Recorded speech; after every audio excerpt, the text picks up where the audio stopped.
시편 137편은 배경이 명확합니다. 주전 586년 남유다는 바벨론, 신바벨로니아에 의해 예루살렘 성전은 파괴되고 남유다는 멸망당합니다. 이스라엘은 강력한 힘을 가진 바벨론에게 멸망당하기 전부터 4차례나 바벨론의 포로로 끌려갔습니다.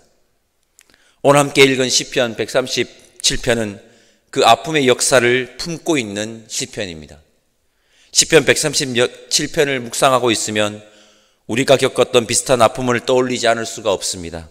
바로 일제강점기 시대입니다. 저는 일제강점기 시대를 경험해 보지는 못했지만 그 아픔을 간접적으로 경험하여 저희 마음속에 간직하고 있습니다. 아픔의 역사를 기억하고 후손들에게 전하는 것은 아주 중요합니다. 그때의 그 기억, 아픔의 역사를 후손들에게 남기고 전하기 위한 방법 중 하나가 바로 시입니다. 아주 좋은 방법이죠. 우리에게도 일제강점기 시대에 기록된 민족저항시라는 좋은 유산들이 있습니다. 대표적인 민족저항시를 지은 시인은 윤동주, 이육사, 이상화, 이렇게 민족저항 3대 시인이라고 합니다. 그분들 중 우리 고장 대구 출신 이상화 시인의 빼앗긴 들에도 봄은 오는가의 1년과 2년을 제가 읽어보겠습니다. 대구 중구청에서 기획을 했겠죠. 근대로의 여행이라는 골목 투어를 기획하고 대구에서 지금 관광객을 유치하는데 정말 잘한 것 같습니다. 근대로의 여행 제2코스에 바로 이상화 시인의 고택이 있고 그 근처 골목의 벽에 빼앗긴 들에도 봄은 오는가 시가 기록되어져 있습니다. 이상화 시인의 빼앗긴 들에도 봄은 오는가의 1년과 2년을 제가 읽어보겠습니다. 지금은 남의 땅, 빼앗긴 들에도 봄은 오는가. 나는 온몸에 햇살을 받고 푸른 하늘, 푸른 들이 맞붙는 곳으로 가르마 같은 농길을 따라 꿈속을 가듯 걸어만 간다. 입술을 담은 하늘아, 들아, 내 마음에는 내 혼자 온 것 같지 않구나. 내가 끌었느냐, 누가 부르더냐, 답답하라 말을 해다오. 이처럼 시는 아픔의 역사를 후손들에게 전하고 남기기에 좋은 방법입니다. 우리에게는 바로 일제강점기라는 아픔의 역사가 있어서 우리는 이스라엘이 겪은 그 아픔을 공감하기가 더 쉬운 것 같습니다. 우리가 왜 이 아픔의 역사를 기억하고 그때 그 시절의 아픔을 경험하지 못했지만 공유되어져 있을까요?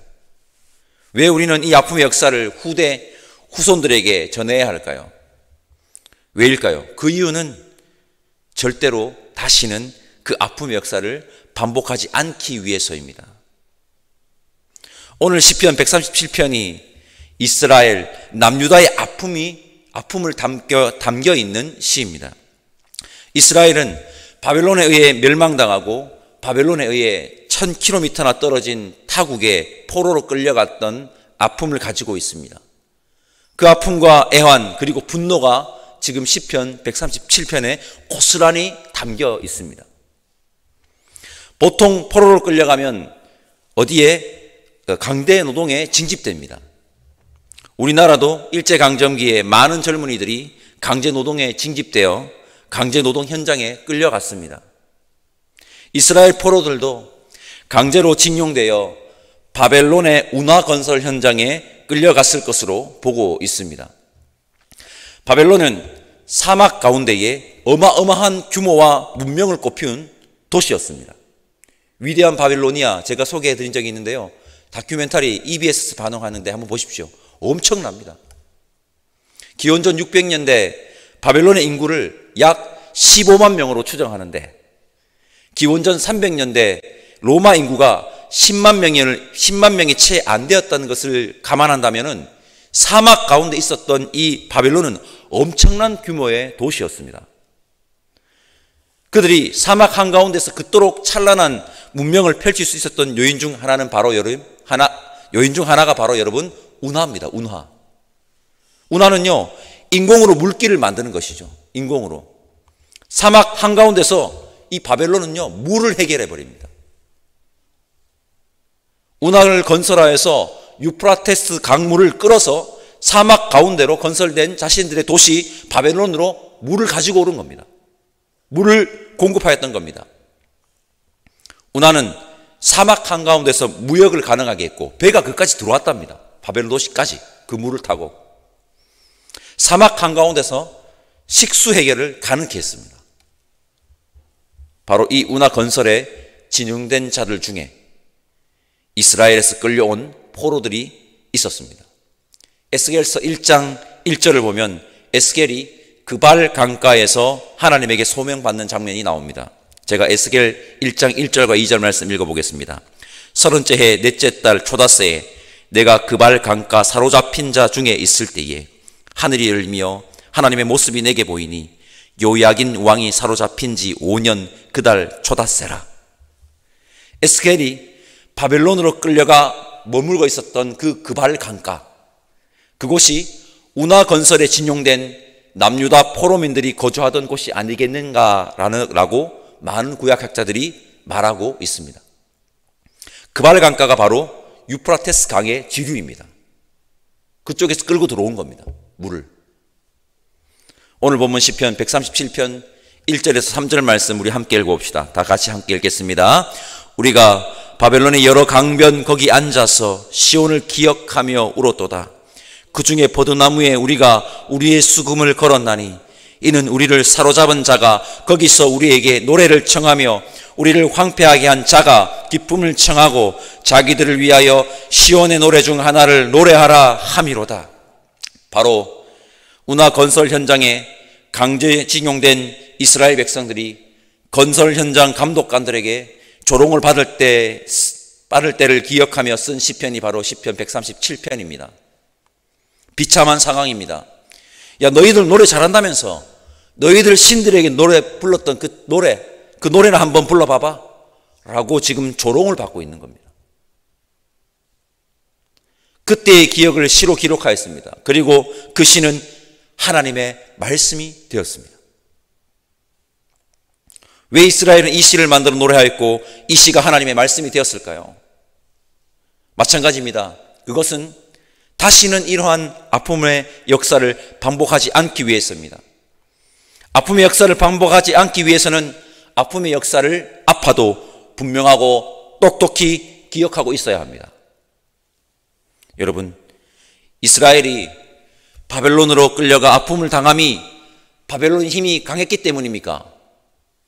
이스라엘의 힘이 약했기 때문입니까? 아닙니다. 이스라엘 백성이 하나님의 백성이라는 정체성을 잃어버렸기 때문입니다. 분명하게 기억하셔야 합니다.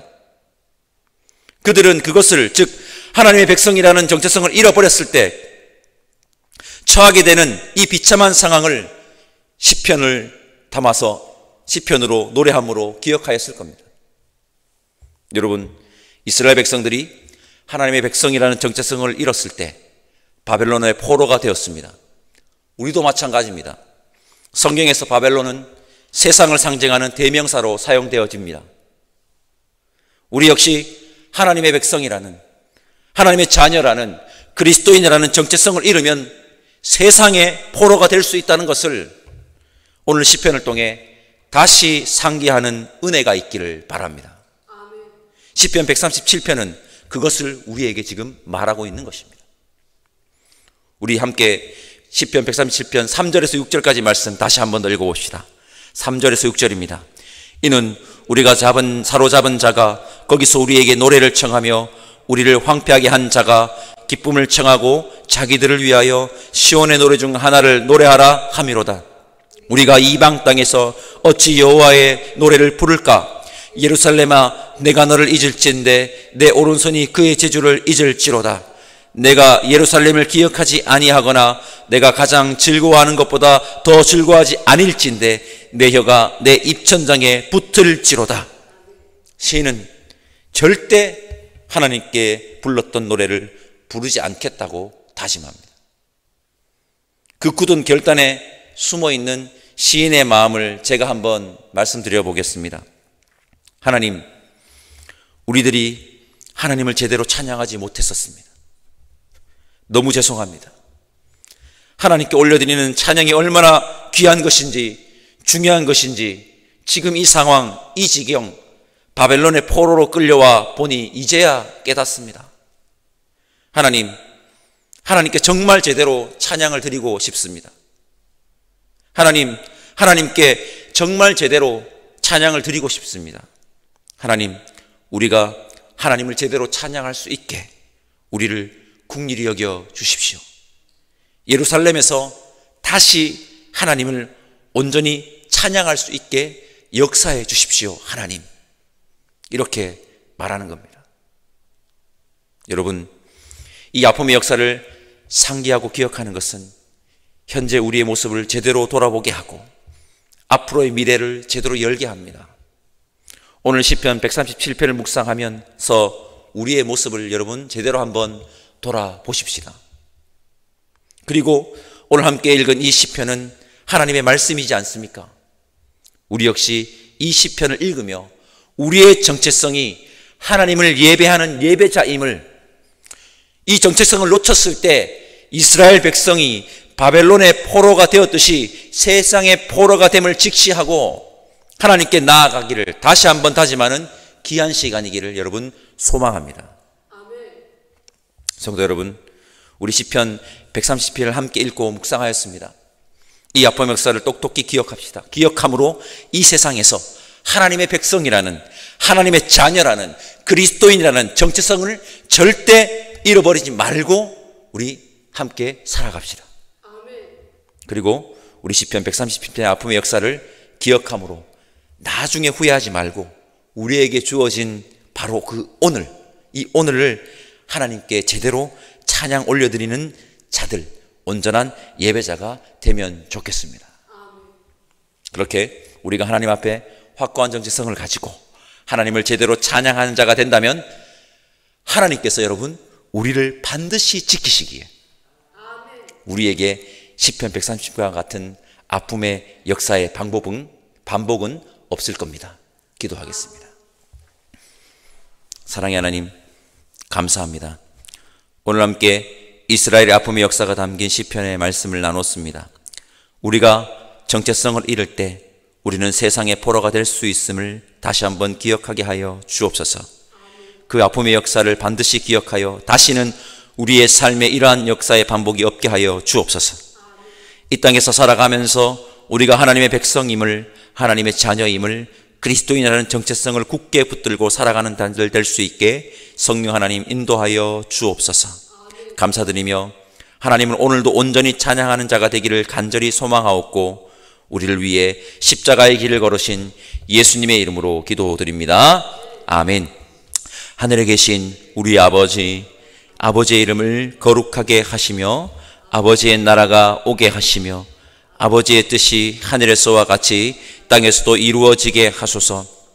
오늘 우리에게 일용할 양식을 주시고 우리가 우리에게 잘못한 사람을 용서하여 준 것 같이 우리 죄를 용서하여 주시고 우리를 시험에 빠지지 않게 하시고 악에서 구하소서. 나라와 권능과 영광이 영원히 아버지의 것입니다. 아멘.